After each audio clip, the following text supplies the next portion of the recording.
O tráfico de aves faz crescer ainda mais o número de espécies em extinção. A cada 10 que são capturadas, apenas uma sobrevive. E a compra desses animais não protege, ao contrário, fortalece ainda mais a ilegalidade. O tráfico de animais é uma das principais causas de extinção de espécies e também está em terceiro lugar como maior atividade ilegal do mundo.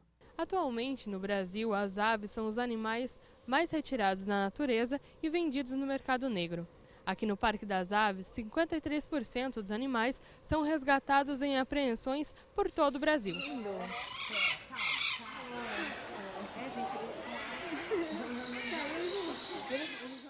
Tem animais que vêm com muitas alterações físicas, muitos animais que vêm com muitas alterações mentais, e a gente faz uma avaliação individual de cada um deles para dar um atendimento que seja específico para cada um dos animais que chegam aqui.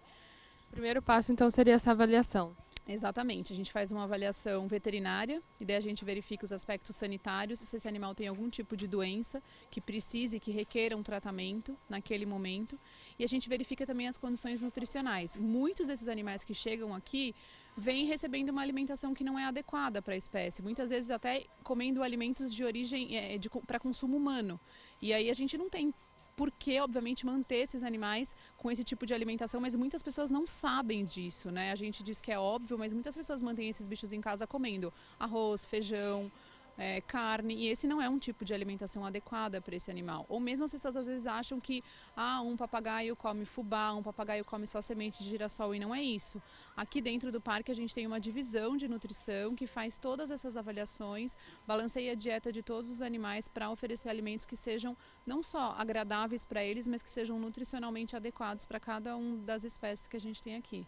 No momento em que uma pessoa compra um animal silvestre, pensando que pode ajudá-lo, ela está fortalecendo o tráfico e prejudicando outros animais. A Valentina é um exemplo desses casos. Ela chegou no Parque das Aves no dia 26 de dezembro de 2014, com vários danos físicos.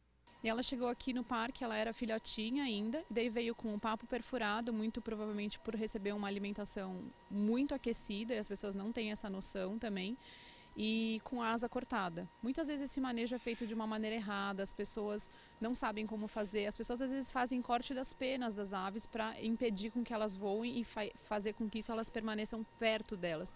Mas não é isso que aconteceu nesse caso, esse animal tem a asa, não tinha uma asa, então tudo isso precisa ser avaliado, tudo isso precisa ser considerado. Além de ser maus tratos, isso, de repente você tentar fazer a remoção, isso é crime, isso não é permitido, você amputar a asa de um animal e as pessoas não sabem como fazer, e daí chega um animal num comprometimento físico muito severo, e daí a gente tem que ter a intervenção veterinária para atender aquele animal da maneira que seja necessária.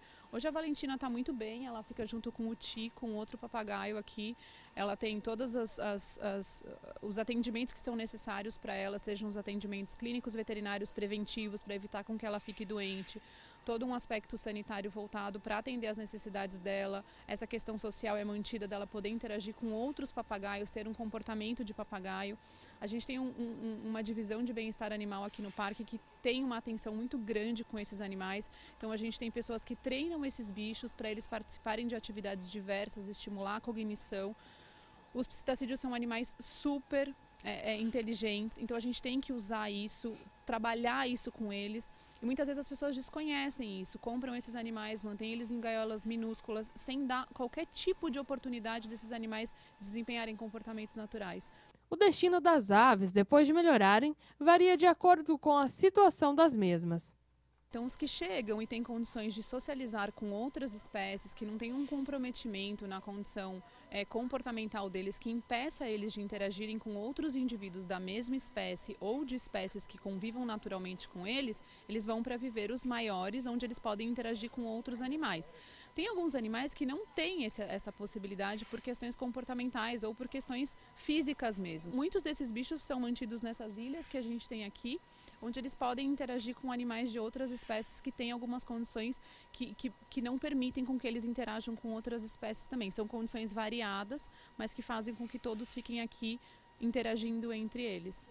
Vale ressaltar que a denúncia é muito importante e os números do projeto Linha Verde são 2253 1177 ou 0300 253 1177.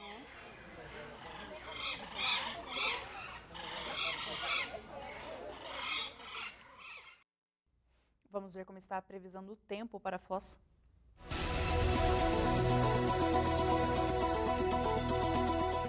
Na quinta-feira, o dia de sol entre nuvens e não chove, mínima de 14 e máxima de 23 graus.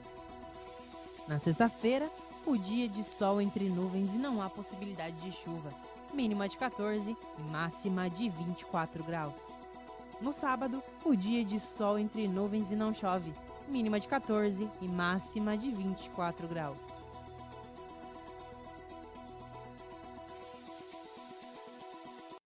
Um pacote de medidas feito pelo prefeito Chico Brasileiro chegou na Câmara Municipal em regime de urgência.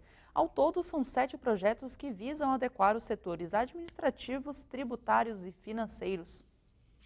O prefeito Chico Brasileiro organizou um pacote de medidas para restrição e aumento da arrecadação com impacto em setores administrativos, tributários e de gestão financeira. Foram enviados 7 projetos à Câmara em regime de urgência. Entre as propostas estão a reapresentação da reorganização do regime de plantões na saúde, extinção de cargos, revogação do Conselho Gestor do Fundo Municipal do Meio Ambiente e o adiantamento do Programa de Refinanciamento de Tributos Municipais. A Prefeitura está antecipando a implantação do Programa de Refinanciamento das Dívidas, que comumente acontece só no fim do ano. Com isso, o Refis proporcionou oportunidades para quem está em dívida com o município. Os contribuintes que fizeram parcelamentos anteriores poderão usufruir o benefício fiscal mediante a rescisão do termo de acordo com o parcelamento, que deverá ser solicitado pelo interessado. A razão para essa precipitação é a necessidade de fluxo do caixa para o segundo semestre. Na Câmara, a diretoria articula um esforço para votar os projetos do Executivo e também do Refis, até o dia 17 deste mês. No próximo bloco, incentivo à pintura.